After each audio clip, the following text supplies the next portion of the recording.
میرے مسلمانوں السلام علیکم ورحمۃ اللہ۔ امام ابو حنیفہ رحمۃ اللہ علیہ اپنی والدہ کا بہت زیادہ ادب کرتے تھے اور ان سے محبت کرتے تھے۔ اس ادب کا اظہار اس بات سے ہوتا ہے کہ جب بھی ان کی والدہ کو کوئی سوال پوچھنا ہوتا تھا، یعنی دین اسلام کے لحاظ سے کوئی مسئلہ معلوم کرنا ہوتا تھا، تو وہ ایک اور فقیہ کے پاس جاتی تھیں مسئلہ پوچھنے کے لیے۔ اب امام ابو حنیفہ رحمۃ اللہ علیہ ایک بہت بڑے عالم دین تھے، دین کا علم جاننے والے تھے، لیکن وہ اپنے والدہ سے یہ نہیں کہتے تھے کہ آپ مجھ سے پوچھ لیں، یا یہ نہیں کہتے تھے کہ میں بتا دیتا ہوں کسی کے پاس جانا میری توہین ہے یا اس طرح کی کوئی بات نہیں۔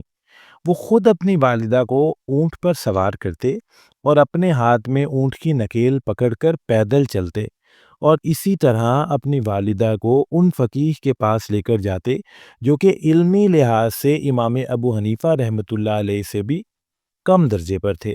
پھر کیا ہوتا کہ وہاں پہنچتے تھے ان کی والدہ اس فقیہ سے اپنا مسئلہ پوچھتیں اور وہ بتاتے، تو اس کے بعد واپس آتے۔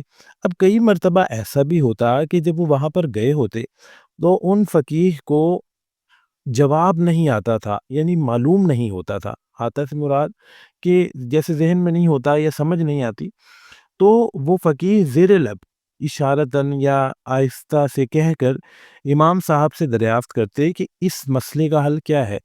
تو امام ابو حنیفہ رحمۃ اللہ علیہ انہیں بتا دیا کرتے تھے آہستہ سے، اور پھر وہ اونچی آواز سے امام صاحب کی والدہ کو بتا دیتے تھے۔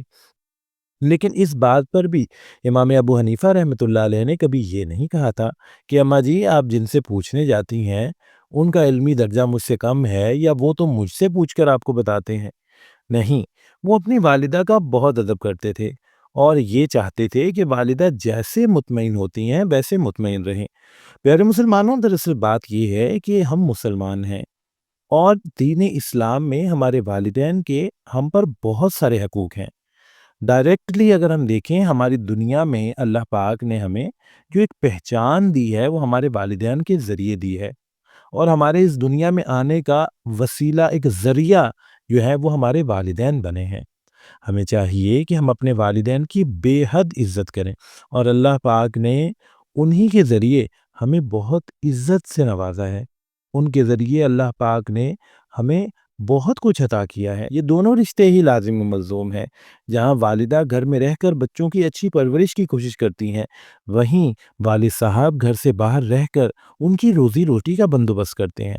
اللہ پاک تمام لوگوں کے والدین کا بھلا فرمائیں، ان کو تندرست اور سلامت رکھیں، اور جن کے والدین اس دنیا سے جا چکے ہیں ان کی مغفرت بھی فرمائیں، اور ساتھ ساتھ ان کی اولاد کو ان کے لیے دعا مانگنے کی توفیق عطا فرمائیں۔ آمین ثم آمین۔